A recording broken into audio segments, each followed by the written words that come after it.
This month's podcasts are sponsored by Aubergine Legal. Do you sometimes worry that your business isn't meeting all its legal compliance requirements and wonder if you're ticking all the legal boxes? Are you losing sleep worrying about a piece of legislation that you may or may not be complying with? Perhaps you need some help with your client contracts or your data protection compliance. Or maybe you're worried that your website doesn't have the right documents or legal notices in the right place. Perhaps you have a brand that you want to protect with a trademark. How about if you could outsource it all and eliminate all of your worries? If so, then get in touch with Aubergine Legal, a friendly commercial legal consultancy offering practical and clear commercial legal advice without the overwhelming legal jargon, taking the worry away and helping you to protect your business and minimise your risks. Aubergine offers a free 30-minute consultation if you have any questions or want to find out if they can help, and you can access this link and book your free 30-minute call via the link in the show notes. Welcome to the Bring Your Product Idea to Life podcast. This is the podcast for you if you're getting started selling products or if you'd like to create your own product to sell. I'm Vicky Weinberg, a product creation coach and Amazon expert. Every week I share friendly, practical advice as well as inspirational stories from small businesses. Let's get started. So today I'm speaking to Ryan Margolin from Professional Hair Labs. Professional Hair Labs are a cosmetics manufacturer who supply private label products and also custom formulate and contract manufacture for companies globally. I had a really interesting conversation with Ryan. Ryan's company actually started off as a two-person family business and they've now expanded massively with locations in the US and in Ireland, and they sell their products all over the world. So they've had massive expansion over the last 30 years while still remaining a family business. I found that really interesting. We cover loads of topics from doing your own manufacturing to intellectual property and to things to consider when you are looking to expand and sell globally. This was a great conversation and I would love now to introduce you to Ryan.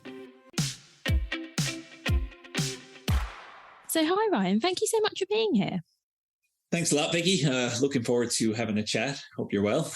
Yeah, really well, thank you. So let's start. Can you please give an introduction to yourself, your business and your products, please?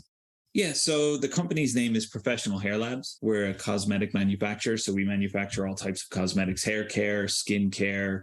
Predominantly the niche we operated in at the very beginning was the non-surgical side of the hair replacement industry. And over the years, we've developed, certain principles and methodologies that has carried us through and helped us build a decent reputation, which is now kind of standing tall in relation to our expansion plans into a deeper range of cosmetics. So that's kind of the bird's eye view of the company, what we do. We have two locations. Our principal manufacturing facility is in Wexford in Ireland, and we have a warehouse and office facility in Zephyr Hills in Florida.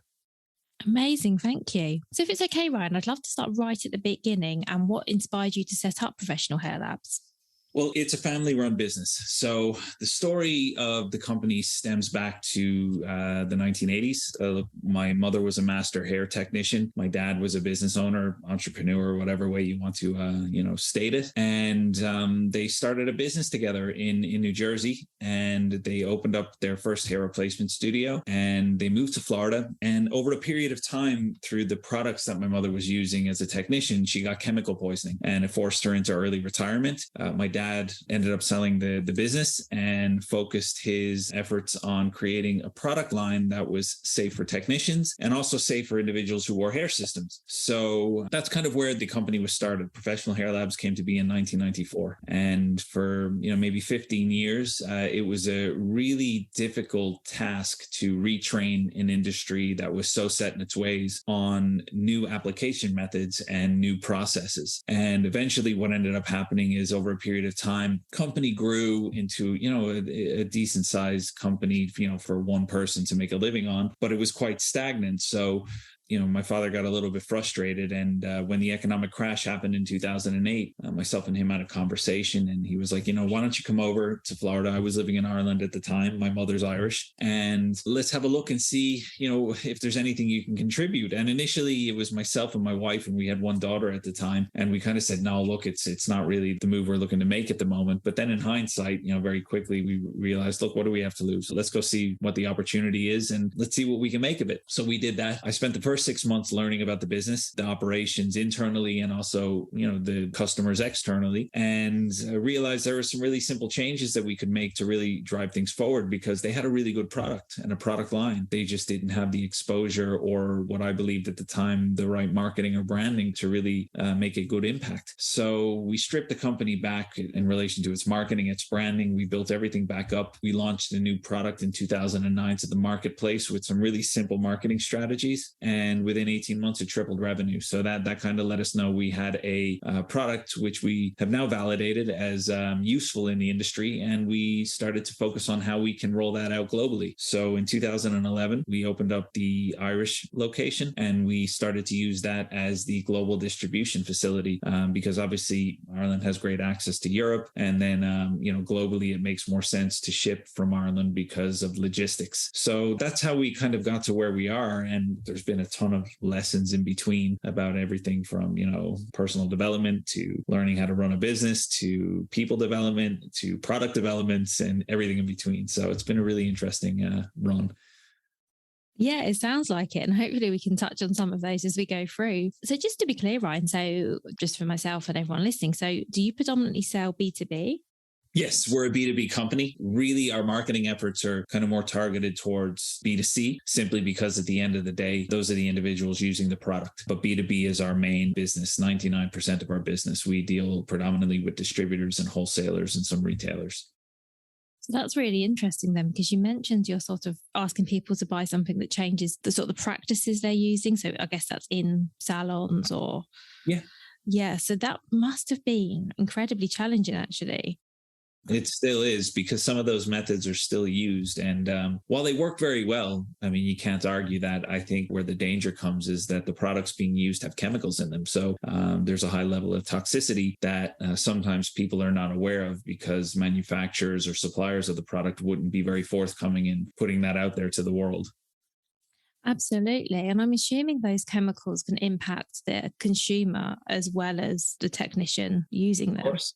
Yeah, no matter how well ventilated the area is. I mean, when you're inhaling those products that are being put onto your skin, you're ingesting them. So over time, it's naturally going to have an impact, which is, quite dangerous for the technician. But for the individual wearing a hair system or a wig, that product is being placed on their skin. So naturally, it's going to absorb into their skin. And over time, that can cause very serious health complications.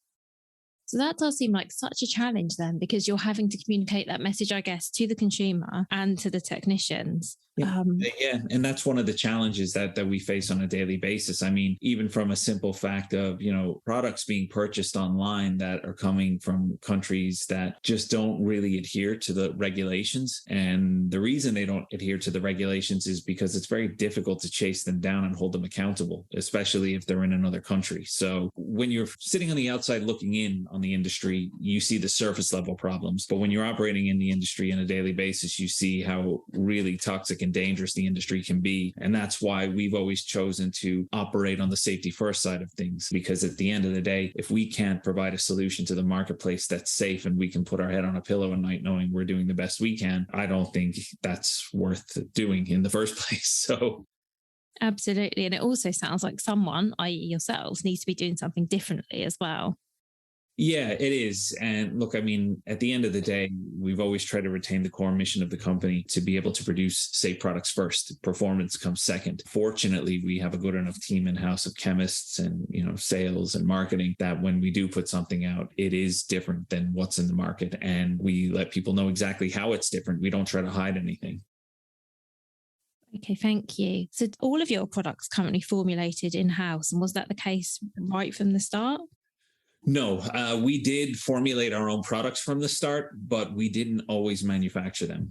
Naturally, as you start a business, unless you have a heavy round of investment, you're not going to be able to spend $10 million on opening a manufacturing facility. So what we did is we invested at the very beginning to work with very good chemists who were able to help us formulate. We were able to do trials through our own network, and we were able to find a good contract manufacturer that could make the products for us. Over the years, what we found is that that as we were growing, and especially when we hit a really heavy phase of growth, many contract manufacturers struggled to keep up with our needs. And we were getting batches that may not be consistent, or there was different, discrepancies in the formula that we could see just by looking at it and smelling the product. So naturally, I think as we grew, the process for us was to start making the products. And that's what kind of landed us in the position we are today. We've invested literally everything for the most part that we've made over the last decade back into the operations to take our, facilities from, let's say 10 years ago when we were operating in a 1,500, 2,000 square foot facility to where now we're operating close to 100,000 square feet. So it's been a really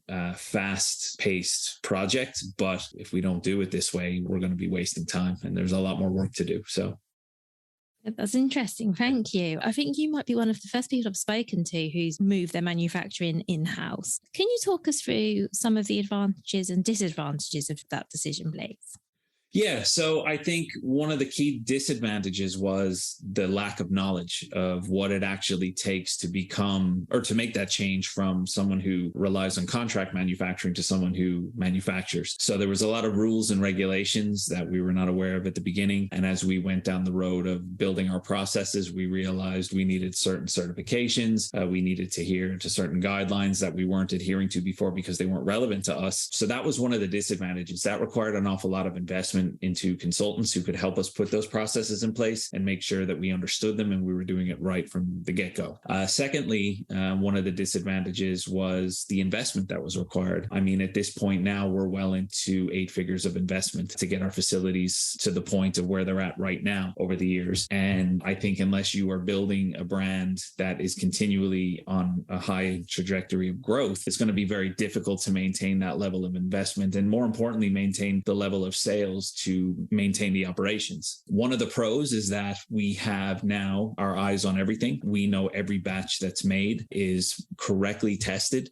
stability wise, and, put into our climate chambers to make sure that regardless of wherever in the world that it goes to, it will be okay and remain stable. One of the other benefits is that we're now able to produce and, kind of push the innovative boundaries of cosmetics that we weren't able to before. So we're able to create more products now than we ever have. I mean, our catalog this year alone is going to be expanding by about 80 products. So that's 80 different products. Any company anywhere in the world can come to us and say, hey, I like this product. We can then get that product into their hand off the shelf within a few weeks, rather than taking 12 to 16 weeks, which is kind of what a standard custom formula project entails. So that's one of the pros. The speed of entry has increased dramatically for us. And we're seeing that now in the new relationships that we're developing on a weekly basis.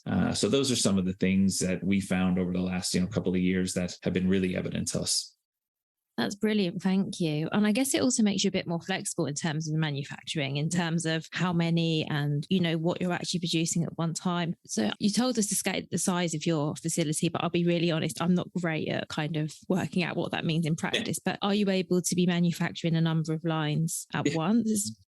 Absolutely. So, right now at the moment, so we only last month, we've had to invest another €500,000 into the expansion of new equipment to, facilitate the manufacturing needs and the production capacities. So, and again, we're moving into lines that we hadn't made before. So when you look at 100,000 square feet in scale, I mean, there's a huge jump. I mean, we have where we used to be doing our filling and mixing in one room, now we have individual parts of the building that everything is done. We have our lab, we have our production area, we have our fulfillment area, we have our manufacturing facility, and right next door to it we have the bottling room. So everything has been split up into a flow that makes sense that once it's completed, moves into the warehouse for storage and ultimately into a container where it gets shipped. So yeah.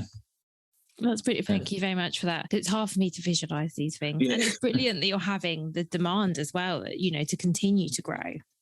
Yeah. And, look, the whole company was kind of based on the demand that we created in the industry, because we were the first people to do a water-based, non-toxic solution for wearing wigs and hair systems. But now what's happening is that, we're seeing the demand for other products in the marketplace where performance may be a little bit compromised, and we're filling that hole. Look, it's a really interesting journey, because we're experimenting with things that, realistically we didn't even know existed, 24 months ago. So it's always a learning curve. And fortunately for us, we have really experienced people on the team who are guiding that path for us. So how has your team grown, if you don't mind me asking? So you mentioned that initially it was your parents who set up the business. So how has it grown over the last, what are we talking now, for almost 30 years? Yeah. So for 15 of those years or 17 of those years, it was only two people, and then when we started to hit some growth back in 2009, it then quickly transitioned from, three people to six people to nine people to 10 people, where we have 27 people on the team now. And that's split between both locations. I think what we've done, we're a firm believer in lean systems. So we like to run as optimally as possible. So, we're able to achieve an awful lot comfortably with quite a small team because we rely on a high level of automation, and which is where the investment comes in as well. We believe that, it's not about what you can save in 1 year. It's about what you can save over a decade and how that's going to impact your growth plans. Brilliant. Thank you. And in terms of when you started growing your team, I'm just curious, what were some of the first roles that you decided to bring in-house? Because I'm assuming even when it was a 2 or 3 people company, you were still working with external chemists, manufacturers. Yeah. What was the first role where you went, actually, we need someone actually on the team? I think from a strategic perspective, it was the most important or the key hire for us, say, in our Irish facility, was an operations manager, someone who could be trained in the day-to-day operations of the company and knew how they run. So I could become hands-off and start to lead the more, the strategic direction of the company. We hired tactically. My apologies. I got those mixed up there. On the US side, it was more about having a clear separation between the warehouse and the office operations, because they work together very well. But when you're moving the volumes that we do, especially in the US, you need people with sole responsibility of each of those. So it was a warehouse operator or warehouse manager and an operations manager for office operations as well. So they were the 3 key hires for us to really set the foundations, where myself and my 2 brothers, who are also involved in the company and owners of the company now, that they were the key hires to allow us to set the right foundations to where we could focus on the strategic direction of the company. Thank you. And so I know you're very much a family business. Tell us, what are some of the positives of, running a business for your family, and what can some of the challenges be? Because I'm sure there are challenges from time to time. Yeah, there's plenty of them every day. But the truth of the matter is that I wouldn't have it any other way, because I feel when you're running a familia business, and this all really depends on the personalities. Fortunately for us, we're quite empathetic people. And I think that has been key to us in maintaining, continual movement forward in times where, there might be difference of opinion, because naturally there always is. So empathy has been a huge part in that. And because we have that, it has made a lot of the situations that might be a little bit uncomfortable or not as beneficial, it's been easier to get through those, because you're able to place yourself in the shoes of the other person. The other key thing is that regardless of, whatever way things go, you'll always have each other's back. There's a loyalty there that I don't think is very easy to break. So they've been some positives. Look, on the downside is that, well, it's actually not really a downside. It depends on how you look at it. Look, I've been in situations over the last, say 15, 20 years where there's been a huge discrepancy in the workload that has been done on one side versus the other. And I think sometimes that can create conflict. But I think, especially in a familia business, I think it swings and roundabouts. There's times where there's heavier workloads on one person's plate than there is in the other, but that naturally turns. And I do think momentum comes from a place of equality as well. So that, to me, it depends on how you look at it. That could be one of the downsides, is that just accepting the fact that, you can do much more from a place of equality than you can from fighting over who's going to get more out of certain things. And I think that has been one of the keys to our quick growth, is that, look, we're in this together. We're in this for the same goal. And, what better way to have it than just from a place of equality, so we can all achieve, what we set out to achieve, because we all have personal goals that we have for ourselves. And when you're not worrying about, is there a breakdown in communication, or is there an underlying issue because one person is getting more than the other, I just think it makes the job much easier. That makes total sense, because I think you're right. Everything swings and roundabouts, isn't it? And sometimes, things can't be equal all of the time. I'm kind of comparing it to, I have 2 kids and they're different ages. And, it's a constant conversation about things won't always be the same for each of you all of the time, in terms of all kinds of stuff. It's just the way of the world. But I think it's really great to have that outlet, because I can imagine that it could be challenging with different personalities. It could be kind of a challenging situation. But that comes down to personal development, I think, and leadership. If you have strong skills that you've developed over the years, or maybe there's some of them you have naturally, I think there's not a single problem that can't be solved. Now, some are harder than others, but ultimately, if you equip yourself with the tools, or, pay attention to the experiences that your job or your life is throwing at you, I think that's half the battle. Yeah, that makes sense. And I'm assuming as well that yourself and your brothers all have very clearly defined roles as We do. well. Yeah. So my position would be CEO. My brother Daryl, he would have president. And then my brother David is the chief operating officer. So he would make sure that, in the US side, operations are running as is. And then, from a sales and marketing perspective, myself and Daryl would liaise on that direction. Thank you. And let's talk a little bit about growing, particularly because obviously you started as a family business. There were two people at the outset. What do you think are some of the best ways to grow and particularly scale a family business? And what are some of the impacts of that you've seen?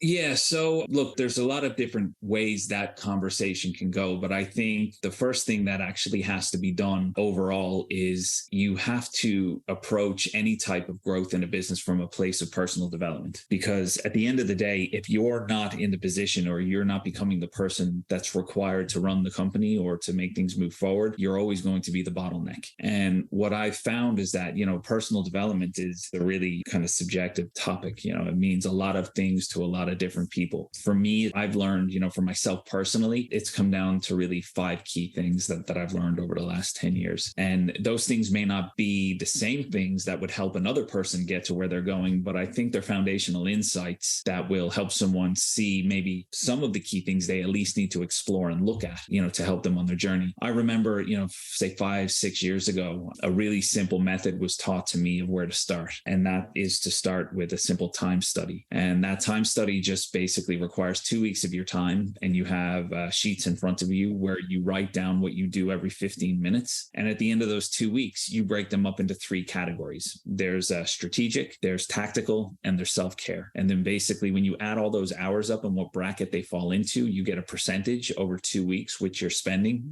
which you're spending on. And like if you're in a position of leading a company and you're spending more than half of your time in a tactical position, you need to make that list from that sheet that you drafted of all the tactical things that you're doing, and you need to offload them to somebody, because if you continually stay in a tactical position, majority of the time, you're going to become the bottleneck in your company. And I think that was a huge thing for me, was realizing that, look, when things get really tactically hard, I need to start making a list and I need to start offloading responsibility, because you need to stay in a strategic place in order to guide the direction and even the creative direction of the company. Because at the end of the day, the culture and the mission will only stay as intact as the leaders are in tune.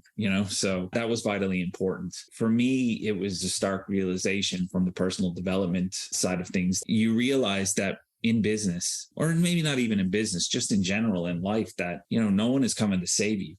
This is all you, and you have to do this on your own. And especially when you're starting a company, there's going to be a lot of long nights, where, sometimes you're wondering, is it all worth it? But you have to maintain that belief in yourself, because, there's going to be no one there to tell you you're doing a good job. There's going to be no one there to pat you on the back. There's going to be no awards or recognition. And you need to learn how to be your own inspiration when those times get tough, and there's going to be a lot of them.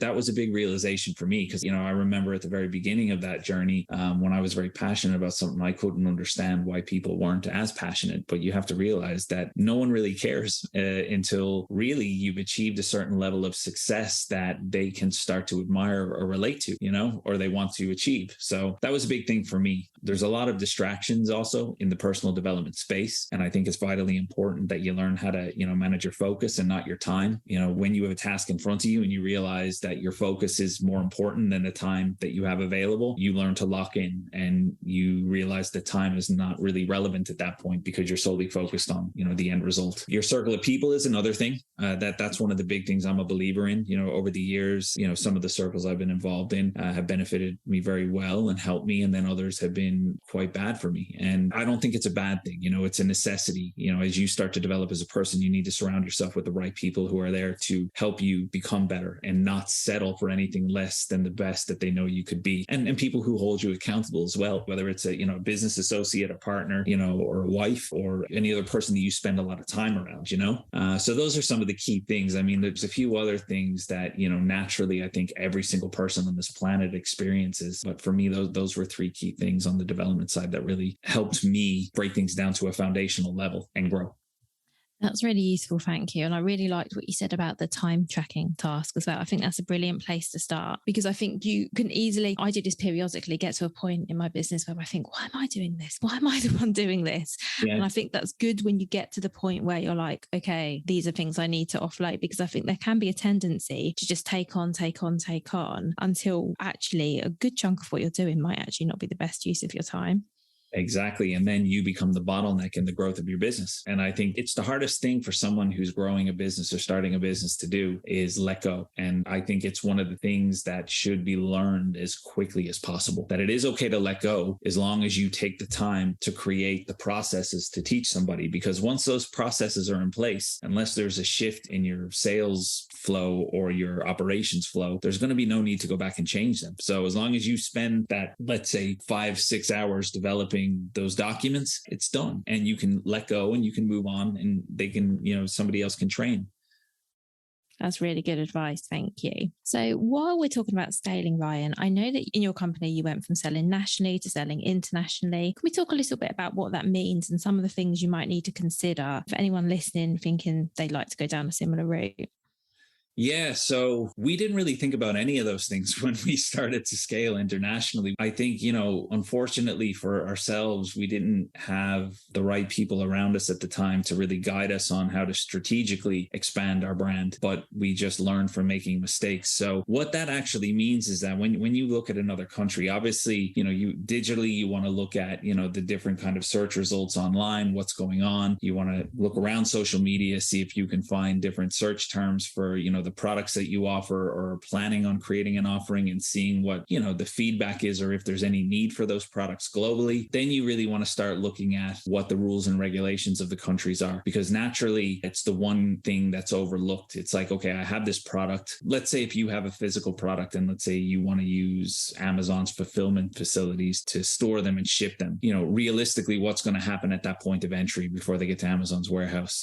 Do you have the right paperwork? Are the products compliant? Do they have the right information on the labels, on the boxes? All of those things are boxes that you need to tick before you consider trading internationally. And most importantly, get your IP in line, because if you have a product that's worth copying or counterfeiting, it will 100% be copied or counterfeited. And if you don't have the right protection in place, it's going to cost a lot of money to defend your position. And if the product itself is not somewhat profitable, your company is going to get destroyed and your brand is going to be cannibalized.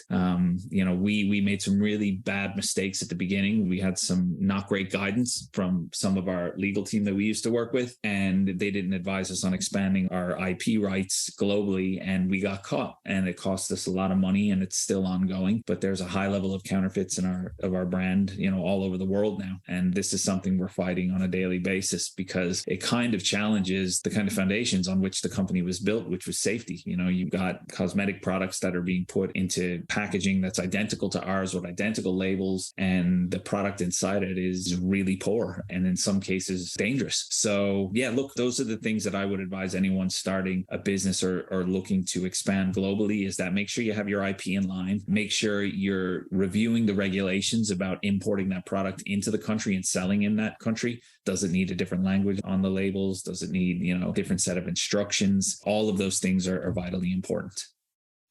Thank you so much for that. And speaking about IP and counterfeit, I was really surprised by what you said then about how hard it seems to be to fight this, even if you do have everything in place. Absolutely, because different countries have different rules, and sometimes the investment to fight it outweighs, the remuneration you're going to get if you win. So you have to really find other strategic ways to combat this. So, for example, when I'll take, maybe a country, say a few years ago, we realized that our product was being counterfeited in the Philippines. It wasn't a country we had planned on expanding into. It was rife in the country. The brand was very popular, but it was full of counterfeit. So we were seeing a lot of complaints coming out. We were getting emails like, your product is burning me, or your product is doing this, it's not performing. And we would get these photos of these bottles and be like, that's not our product. So we were like, okay, we can go down the road of fighting this and spending, hundreds of thousands of dollars, enforcing our IP rights in that country. But what if we tried it a little differently? So we actually took the money that we were going to invest in fighting it legally, and we invested it in creating technology for our our brand that would allow us to put codes on our packaging that were not able to be replicated. And if somebody tried to replicate them, a customer would be able to report it directly from our app, that they'd be able to send us the details of where they bought it, the pictures of the bottles, and their location. And what that's enabled us to do now, it's enabled us to strategically approach these places and be like, hey, look, here's the deal. Here's a complaint. We know that the product you're selling is not genuine. We are the manufacturers and the owners of this brand. We love the opportunity to do business with you. So what we actually did was we turned a negative into a positive, and we said, look, we started a counterfeit swap program where it's like in certain countries, if we caught people selling counterfeits, we would offer them the opportunity to swap out their fake products for legitimate products as long as they continue to do business with us. And that's worked pretty well. And it saved us a lot of money. And we were able to add some strategic value to our company by creating a software that's helped us protect our brand and actually give consumers very clear indication as to whether the product they have in their hand is legitimate or not. That's really smart. I really like that. And I'm assuming that some of the places selling these products had no idea they were counterfeit. No, you'll find a lot of the brick and mortar stores that are just selling the product and they're buying it from sales reps. They don't have any idea. But then there are some who know full well what they're doing. And it's very easy to tell the difference now with the systems we have in place internally. So it's taken us a long time to navigate those waters, but we've learned an awful lot. And we know it's a part of the industry that will never go away. And for our company, it will never fully go away. But if we're doing what we can to make sure that it makes it next near impossible to replicate the brand and letting people know that this is exactly what they should expect when buying one of our products, I think it's going to be very difficult for counterfeiters to get away with it. That's really interesting. Thank you. And also, I'm just wondering, do you protect your brand or do you also protect your formulations as well? We do, yeah. So for the products that we have in our line, they would be general formulations that we can, kind of adjust according to customers' needs. There's no real need to patent that technology because it's not really innovative. But for some of the products that we work on that do have innovative technology in them, yes, we absolutely do. So there's, trademarks, copyright, design right, and all of those type of IP protection things that we do. But then on the other side, you have your patents, and those would fall into the lines of formulations. Amazing. Thank you. And as you've said, so I guess it would just depend on exactly what you were selling as to what kind of protection you need. So it sounds like if anyone's wondering what they need, the best thing is to go and get some sensible advice. Absolutely. And one of the key things that I always say is that for me, I know the journey we had in finding good people for that purpose. So if anyone that's listening that needs some advice on that or needs someone to contact, I'd be more than happy to point them in the right directions. That's a really kind offer, Ryan. Thank you so much. I have one final question before we finish. It's a question I ask everyone. Obviously, you shared a lot already, but this might be a tough one. What would your number one piece of advice be for other product businesses? So for product businesses, I would say just make sure that above everything else, you focus on the consistency of quality, because you know what? You're only really as good as your last sale. If you have a dedicated, loyal customer that's been ordering, from you for years, and you find that, they get a couple of bad orders, they're not coming back to you. They're going to find a competitor to go to. So from a physical perspective, there's that. I think from a personal perspective, one of the last pieces of advice I would say is that, look, throughout your time of growing a business, no matter how big or small, the company is or gets, I think realizing that, you need to control, the level of fear that you're going to have, it's going to be vitally important, because there's going to be aspects of your journey that push you into really uncomfortable situations, but you have to welcome it. You have to welcome it as an opportunity to learn. I often talk about fire as an analogy. I mean, fire has the ability to do one of two things. It can either burn everything down around you, or you can control it and it can keep you warm. I think it's a mindset thing that you really need to work on in order to make sure that you're always in a right frame of mind to deal with whatever's thrown at you. Because you have to remember, mindset is only a tool. It gives you the ability to do something. It gives you the ability to look at things in a certain way. Ultimately, you have to use that tool then to fix the problem or to move forward and make the changes. So that on the personal side, that's my last piece of advice that I think I'll give. No, that's brilliant. Thank you. And thank you so much for everything you shared. It's been great to talk to you. No, thanks a lot, Vicky. I appreciate it. It was good to chat. Thank you so much for listening right to the end of this episode. Do remember that you can get the full back catalogue and lots of free resources on my website, vickyweinberg.com. Please do remember to rate and review this episode if you've enjoyed it, and also share it with a friend who you think might find it useful. Thank you again, and see you next week.